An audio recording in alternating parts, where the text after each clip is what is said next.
प्रेम विश्वास एवं 7 जन्मर संपर्क कहुए विवाह दुईटी हृदय को एक करे किंतु जेतेबेले से विश्वास भांगी जाए सेतेबेले जड़े मनीष नुहे बरम भांगी जाए गोटे परिवार गोटे स्वप्न एवं अनेक आशा। आजिकार कहानीटी आपण मैंने शुणी सारा पर हारान हो तापर आपण मैंने विचार करेंगे गोटे पुओ प्रति केते अन्याय होइछि बोली। विवाहर 17 दिन पर कहीं एवं कौन पाई निज स्वामी को हत्या करिला। यही घटनाटी होछि हरियाणार रेवाड़ी जिलार जड़े साधारण युवक मनु ता स्वप्न बड़ नथिला परिवार सह हस खुशी रे जीवन काटुथिला। बापा मांकर मुहरे हस देवा सह निज संसार को सुंदर गढ़िबा पाई एमिति मनुर छोट छोट इच्छा थिला। मनु +2 पर्यंत पाठ पढ़ी तापर गोटे कंपनी रे चाकरी करुथिला। आउ दुई भौणीर गोटे भाई थिला। 21 वर्ष बयस मनुर विवाह होइथिला पाख गाँव रे तनु सह। बाहरु देखिले यही विवाहटी बहुत चर्चित थिला। दुई जनकर नाम मिसी जाउथिला मनु आउ तनु। स्वामी स्त्री को देखि समस्ते कहूथिले भगवान एमिति जोड़ी समस्त को दियंतु बोली। बाहाघर पर तनु निज ससुर घर को आसीथिला। रिपोर्ट अनुसार तनु ससुर घरे मात्र 10 दिन रही तापर से पुणी निज बाप घर को फेरी जाइथिला। एते कम समय भितर दुई जन निज निज को भल भाव जानी पारि नथिले। मनु निज स्त्री को नहीं बहुत स्वप्न देखुथिला नुआ जीवन साथी नुआ घर नुआ संसार एवं भविष्यतर अनेक योजना। तनु निज घर को फेरी आसिला पर गाँवर प्रेमिका सह देखा साक्षात करिवार पुणी थरे आरंभ कर देइथिला। समस्त को लागिथिला विवाह पर तनु निज स्वामी सह रहिले तार घर बसीजीव बोली किंतु सबु उलटा हैला। तनु निज प्रेमिका सह देखा साक्षात हैला पर पुणी थरे अतीत रे अटकी जाइथिबा तांको प्रेम आग को बढ़ीथिला। घंटा घंटा धरी मोबाइल फोन रे कथा हेबा सह मिलामिशा मध्य करुथिले। अन्य पटे मनु घरे थाई विवाहर किछि दिन पर ही छोट छोट किछि परिवर्तन लक्ष्य करने को पाइला। तनु फोन अधिकांश समय व्यस्त देखा पाइथिला। मनु जदि भी पचारुथिला तनु हसी हसी कहूथिला मु मो सांग सह कथा होची। मनु आउ किछि कहु नथिला कारण से संदेह अपेक्षा अधिक विश्वास करुथिला तनु को। किंतु मनु जानी नथिला जहा पाई से स्वप्न देखुथिला सेही मनीष दिने तार हत्याकारी हेबो बोली। किछि दिन बीती गला पर तनु निज घरे थाई मनु पाखक फोन करी देखा करबा पई डाकिथिला। किंतु यही कथा मनु निज परिवार को कही नथिला तनु मते देखा करबा पई डाकुची बोली। अन्य पटे तनु भी निज बापा माँ को किछि कही नथिला मनु ता पाखक देखा करबा को आसुची बोली। संध्या बेड़े गोटे नदी कूड़े दुई जन देखा साक्षात होइतिले। आ किछि समय एका संगरे बसी मीठा मीठा कथा हेबा समय तनुर प्रेमिका सोनू एवं सोनूर आउ जड़े बंधु से जगार पहुंची थिले। तापर ठारू मनु कुआडे गायब हो जाइथिला। शेषरे जानिबा मनु सांगरे सेमाने कोन करिथिले।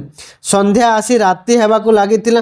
तनु सोनू सेमाने निज निज घर को फेरी गले किंतु मनु आउ निज घर को फेरी आसी नथिला। प्रथमे घर वाला को लागिला हो कुआडे जाइछि फेरी आसीबो बोली किंतु सेही राति पाही जाइथिला मनु आउ घर को फेरी आसी नथिला। घर वालार चिंता धीरे धीरे बढ़िबाकू लागिथिला। सबु संपर्क पाखकू फोन करिथिले हेले समस्तଙ୍କର गोटे कथा थिला आमे किछि जानिनु।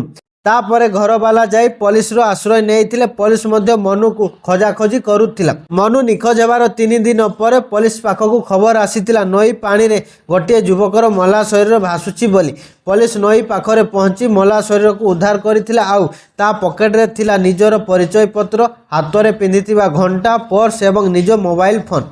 पुलिस वाला यही सब देखी मनुर परिवार को खबर देइथिले तांको पुअर मला शरीर नई पानी मिली बोली। यही कथा तनु मध्य शुणी बाप घर कांदी कांदी आसी मनुर परिवार पाखरे पहुंची थिले। पुलिस वाला मनुर मला शरीर को पोस्टमार्टम पर तार अंतिम संस्कार पाई घर वाला को देइथिले। पुणी मनुर परिचय पत्र घंटा मोबाइल फोन पर्स फेरैथिले। किंतु यही केस रे मनुर सान भाई अमित को प्रथम संदेह लागुथिला कारण दुनिया मनु को भल भाव न जानी नहीं किंतु अमित निजर बड़ भाई को भल भाव जानी एवं बहुत पाखरु देखी। अमित विश्वास करि पारु नथिला ता भाई केबे आत्महत्या करिछि बोली। पुणी विवाहर किछि दिन पर काहीकि गोटे मनीष आत्महत्या करिवो। मनुर हत्यार 7 दिन बीती जाइथिला। तनु मध्य मनुर परिवार पाखरे रही दुखी रे दुखी होई कांदु थाए। अमित बहुत चेष्टा करिला परे मनुर फोन को ऑन करिथिला। ऑन पर से देखिबाकू पाइथिला ता भाई फोन रे କାହାରି ନମ୍ବର ନଥିଲା କି ଆଗରେ କିଛି ଉଠାଯାଇଥିବା ଫଟୋ ମଧ୍ୟ ନଥିଲା। ଯଦି ଭାଇ ପାଣିରେ ବୁଡ଼ି ନିଜର ଜୀବନକୁ ହରାଇଥିଲା ତେବେ ସେ କାହିଁକି ଏବଂ କ'ଣ ପାଇଁ ସମସ୍ତଙ୍କର ନମ୍ବର ଡିଲିଟ୍ କରିଲା? ଅମିତକୁ ଲାଗିଲା ୟା ପଛରେ କୌଣସି କିଛି ବଡ଼ ରହସ୍ୟ ଲୁଚି ରହିଛି। ତାପରେ ଅମିତ ଯାଇ ସିଧା ପୋଲିସ ପାଖରେ ପହଞ୍ଚିଥିଲା ଆଉ ଅମିତ ପୋଲିସକୁ କହିଥିଲା ମୋ ଭାଇର ଫୋନର ସବୁ ଡାଟା ଡିଲିଟ୍ କରାଯାଇଛି ବୋଲି। ପୋଲିସ ଏହି କଥାକୁ ଶୁଣି ସାରିଲା ପରେ ମନୁର ଫୋନର ସିଆର୍ଡି ବାହାର କରିଥିଲା। ମନୁର ଲାଷ୍ଟ କଲ୍ ଥିଲା ନିଜ ସ୍ତ୍ରୀ ତନୁ ସହ। ପୁଣି ମନୁର ଫୋନ ସୁଇଚ୍ ଅଫ୍ ହେବା ପୂର୍ବରୁ ଯେଉଁ ଲୋକେସନରେ ଦେଖାଯାଇଥିଲା ସେଇ ଲୋକେସନରେ ତନୁର ଫୋନ ମଧ୍ୟ ଲୋକେସନ ଦେଖାଯାଉଥିଲା। ଆଉ କିଛି ସମୟ ପରେ ହିଁ ମନୁର ଫୋନ ସୁଇଚ୍ ଅଫ୍ ହୋଇଯାଇଥିଲା। ମନୁ 8 ଜୁନକୁ ଗାୟବ ହୋଇଥିଲା ଆଉ 10 ଜୁନକୁ ପୋଲିସ ମନୁର ମଲା ଶରୀର ପାଣିରୁ ବାହାର କରିଥିଲା ଆଉ 25 ଜୁନକୁ ମନୁର ହତ୍ୟାକାରୀକୁ ପୋଲିସ ସମସ୍ତଙ୍କ ସାମ୍ନାରେ ଆଣିଥିଲା। ପୋଲିସ ମନୁର ଫୋନର ସିଆର୍ଡି ଏବଂ ଲୋକେସନ ଦେଖି ସାରିଲା ପରେ ଆଉ ସମୟ ନଷ୍ଟ ନକରି ସିଧା ତନୁକୁ ଗିରଫ କରିଥିଲା। ପୋଲିସ ତନୁକୁ ପଚରାଉଚରା କରିବା ସମୟରେ ତନୁ ନିଜ ପ୍ରେମିକା ସୋନୁର ନାଁ ନେଇଥିଲା ପୋଲିସ ସାମ୍ନାରେ। ତାପରେ ପୋଲିସ ଯାଇ ସୋନୁ ପାଖରେ ପହଞ୍ଚିଥିଲେ। ତାପରେ ସୋନୁ ହିଁ ପୋଲିସକୁ ସବୁ କାହାଣୀ କହିଥିଲା। ତନୁ ଆଉ ସୋନୁ ପିଲାଦିନରୁ ସେମାନେ ପରସ୍ପରକୁ ଭଲ ପାଇ ଆସୁଥିଲେ ଆଉ ସେମାନେ କେବେ ଅଲଗା ହେବାକୁ ଚାହୁଁନଥିଲେ। ସେମାନଙ୍କୁ ଲାଗିଲା ମନୁକୁ ହତ୍ୟା କରିଦେଲେ ସବୁ କଥାର ସମାଧାନ ହେଇଯିବ।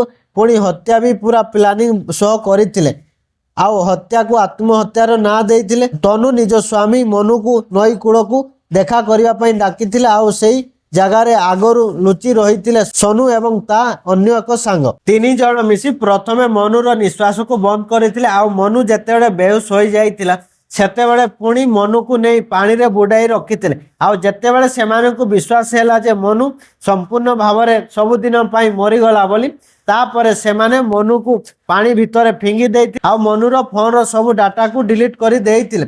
ତାପରେ ନିଜ ନିଜ ଘରକୁ ଫେରି ଆସିଥିଲେ।